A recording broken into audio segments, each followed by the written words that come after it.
All right, the recording is started, and this is the January 11th Rook community meeting. And I think that said 12th, but I made a quick edit there, if you don't mind, Travis, to put it back to the 11th, which I believe is the current date. We can have a greater discussion after the meeting if we need to. But yes, so let's just start diving into some of the upcoming milestones. If we don't have a .11 yet for 1.7, like nothing's really driving it, then I assume there's not anything big on the project board also for worth discussing. Yeah, the board's empty for 1.7. Yeah, nothing that I'm aware of for 1.7. Focuses all on 1.8 at this point, really, and looking forward to 1.9. Yep, exactly. Okay, so we got a .2 out recently, and the .3 is coming up. Let's go ahead and pull up the board and talk about some of the blockers, and then maybe some of the important fixes that were in the .2, since we haven't had we didn't have a community meeting over the holiday time there. So maybe you can catch us up on what was in the .2 release also. Right. Do you have you want to pull up the release notes real quick? I'm trying to remember already. Yeah, that's totally fair. That was so last week. Yeah, there's 1.8.2 right here. There we go. Yeah, there were definitely a few big changes in that release. Like we got a new CRD out for sub-volume groups to use with CFFS. Seb created that. There were a couple of critical fixes. Oh, the Discover Demon set was not running properly. Let's see what else. Startup probes. Oh, adding startup probes for the RGW daemon, and other daemons. I think not just the RGW. And yeah, a few good changes in that release. It's feeling pretty stable for 1.8, and I don't know of any blockers since 1.8.2. So really, we're looking at just the biweekly cadence for the next release. Anybody else have any blockers or things to point out for 1.8? I think the board still too. Yeah, a bunch of other things in progress.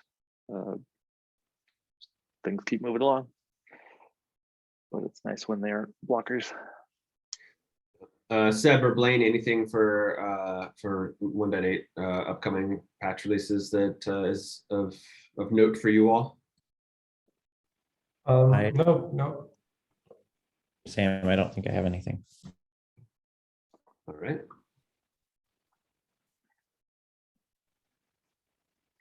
Yep.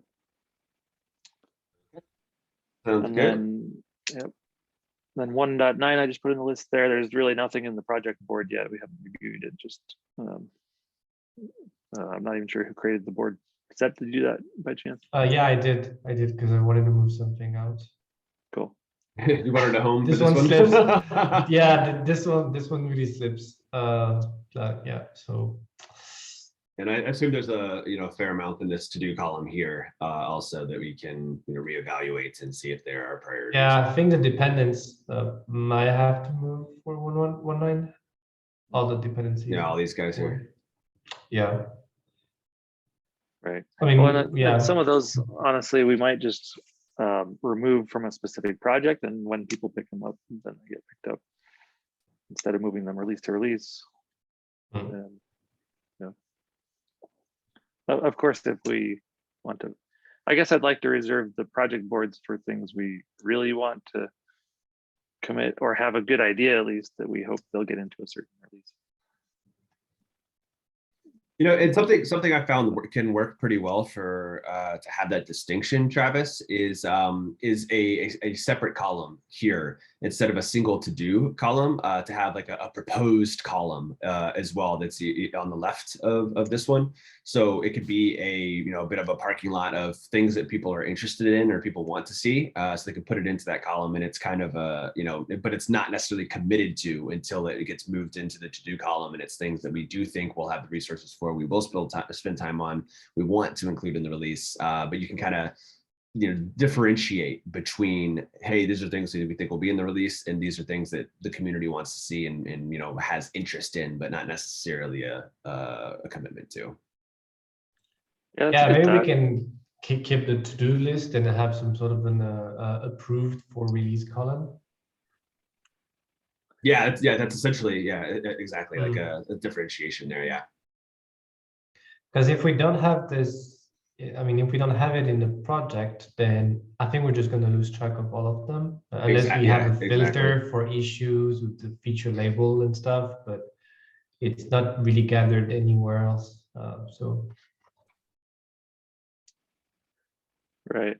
Well, and I guess the approach in my mind, where if people don't see it critical for release, then we just don't add it to a specific project.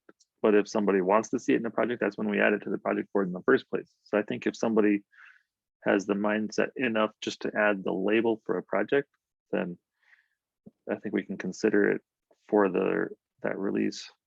And it's not like we have a hard commitment to it anyway. So I don't know. But well, yeah, and it may not be necessarily important to classify, which ones are hard commitments. That's probably not like that's kind of rare to do in any open source project, right. that has limited resources and it's not necessarily like fully staffed, but having an idea of what issues have interest in them, and then or versus which ones have people working on them or intending to, could be interesting. I don't think it's like I don't think we're having massive problems with this. It's not like, oh gosh, like we can't deal with the way we're dealing with projects anymore. But it's a possibility if we wanted to start differentiating between things that have interest in, like the community has asked for them versus things that, where the dev is going to be looking at this and actually doing something with it.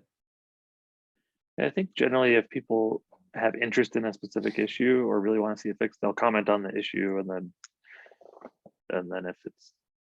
if someone can pick it up, then they're assigned to the issue, and we can see who's assigned to. If there's no owner assigned, then that's another way to see, well, it's probably not getting priority, for example. Yeah. So I guess we'll keep doing what we're doing, right?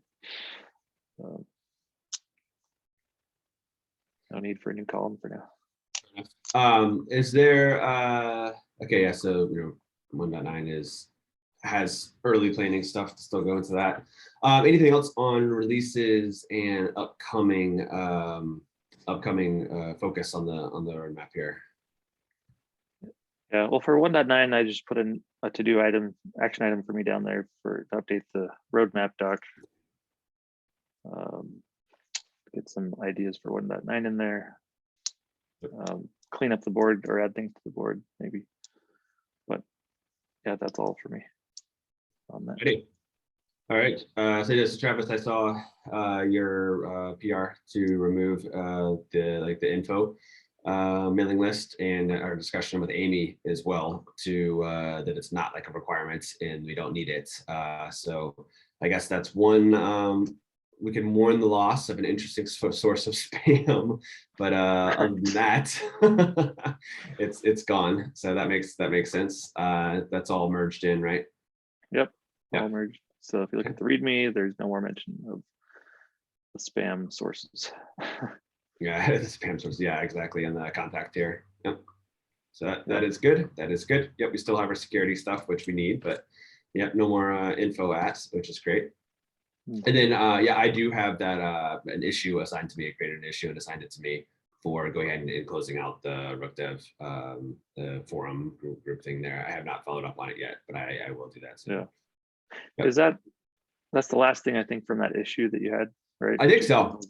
Yeah, I think so. Sounds good. And yeah, and like put a post on it that points people to the more preferred ways of contact in the project, so that if they do go there, then they'll see, if it's like an archive sort of thing or like, stale results, then at least that'll be the latest post on it. Okay, cool. And then so Cassandra operator discussions. Yeah, Seb, do you want to give background there? Yeah, someone from DataStax reached out to me asking about the Cassandra operator. It wasn't really clear what the request was, but I just essentially, the person said that he had been given the task of partnering with Rook, and it's kind of vague. And I was Well, yeah, it sounds cool, but we also have community, like we have community meeting, and it would be good if you can just join and meet the team, and so then we can just discuss whatever topics you have in mind. He said he had a conflict in this time slot, but he was hoping that some of his colleagues could join, which apparently is not the case. So I guess I will just circle back with that person to see, like, yeah, But that was an just email, to see how, right? how we can help. Yeah, it was an email, my personal email address that he, I guess, got from the internet.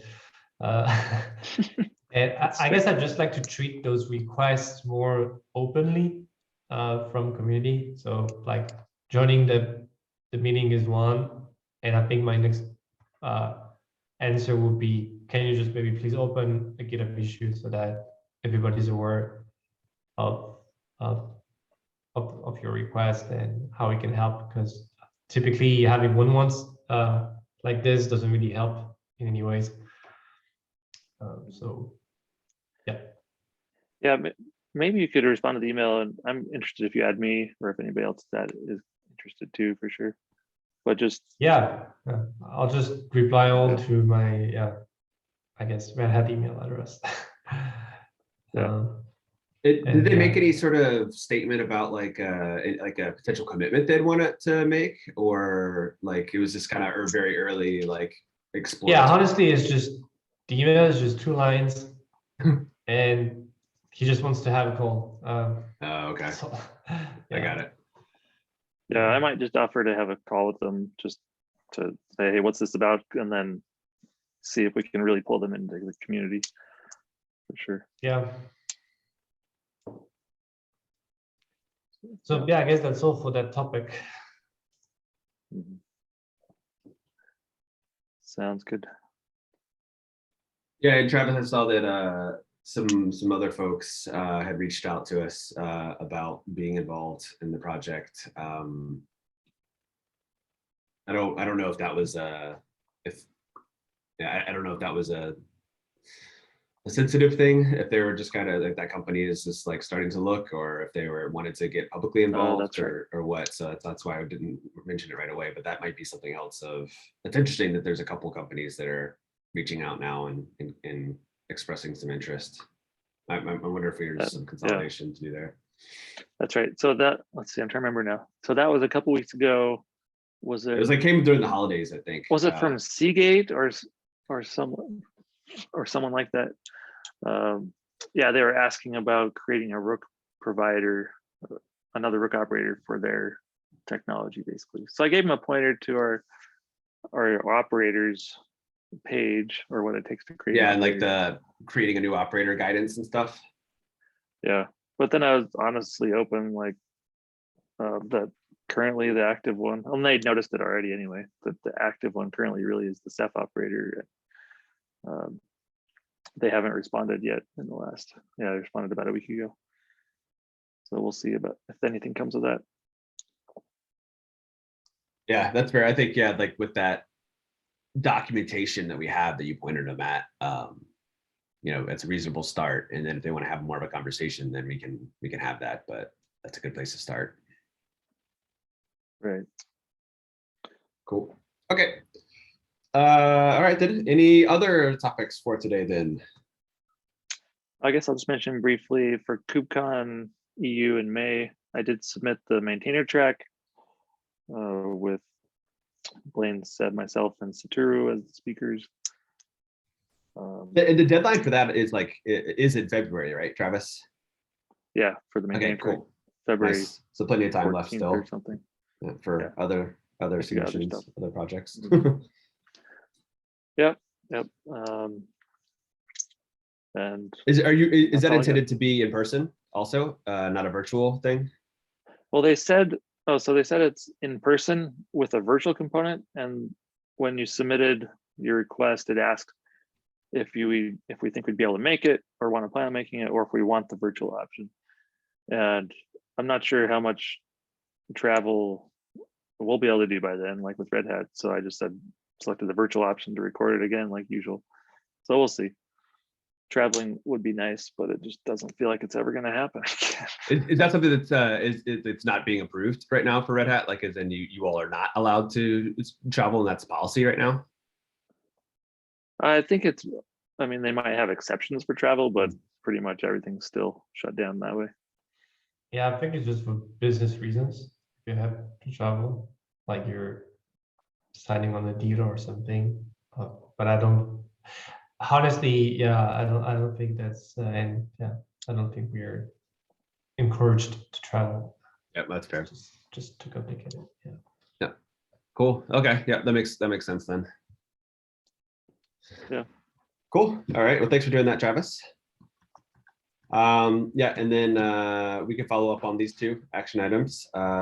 This one has an issue assigned to it, and to Travis, you'll just follow up on that one there. Okay, then anything else before we can go ahead and adjourn for the week? No, but I'll try to make it quick. It's just a bit unrelated, but something I thought when I was looking at the repo. I was looking at our GitHub stars, and yeah, we're slowly progressing towards the 10K, which is good. And this actually reminded me of a bad story of one of my friends that actually runs a startup. They had this project where the code was publicly available, just like it is for us today. But then they made a mistake and pushed something like an Amazon private key or something. And then GitHub just detected that key was like, so essentially the repo is some more or less compromised. And I think when this happens, they have bots that actually, not sure if they do it automatically, but the end result was that they turned the repo to private, so that the key wasn't available. And then once they turned on, they just like made it public again, and they had lost all of their stars. Really? Yeah, so I guess bottom line is that if you ever have to, like, if you ever think of turning the repo private and then public again, then just don't, or just keep in mind that we will be losing all of our stars, and there was just no way to get it back. They just had support, and it's just not possible today. So let's not push any keys, huh? All right. oh yeah, no, don't. Yeah, in the first place, don't do that. Yeah. So yeah. Oh, that's really interesting. I didn't know that was an impact of that. I have seen some pushed keys in certain repos. I don't know, in the last year or so, and the automated detection of those keys is getting faster and faster. I think probably both on the bots, the malicious side, but then also on GitHub side, and then also the cloud providers side also. Like Amazon had reached out and said, hey, this key is exposed now. So it seems like it's an arms race on both sides to protect and to attack. Yeah, I thought I read somewhere that they had something like a staged environment where they think something might be compromised and then kind of send you an email to review. But I'm not sure. Like GitHub, yeah. Well, and then when we get to 10K though, that'll definitely be maybe a little celebration or something around that in some way. Yeah, for sure. Yeah. That's definitely a milestone for sure. Yeah, we're at 9.4 right now, so that's definitely going up there. Yeah, I'm not sure if we can. Yeah, I can do like some sort of a forecast for this. I don't remember what's the growth every quarter or something. But yeah, we've got the KPIs page. Is this public for everyone to see? Let's see, how do I share this in chat? So there's a link to our board. So it looks like it could take 2 or 3 more months. It's hard to say. Okay, well, this year then might be the year. Yeah, I would definitely assume that. Yeah. Yeah, I guess you can mouse over the points and see. I get an idea. Let's see. Oh yeah, right. Yeah. So yeah, it should be in a couple months or so. Yeah, because a year ago we had like around 8,000, like so 8K. So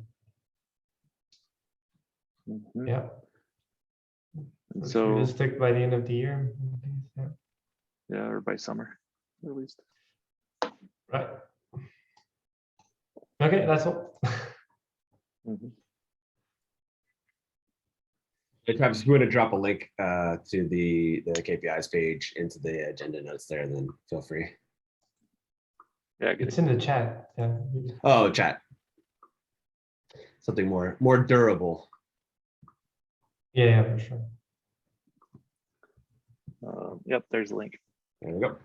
All right, cool. All right, well, good to see everybody, and Yeah, we'll see you all in a couple weeks then. sounds good. All right, Take care. thanks. Yeah, see Bye, you. everybody. Bye.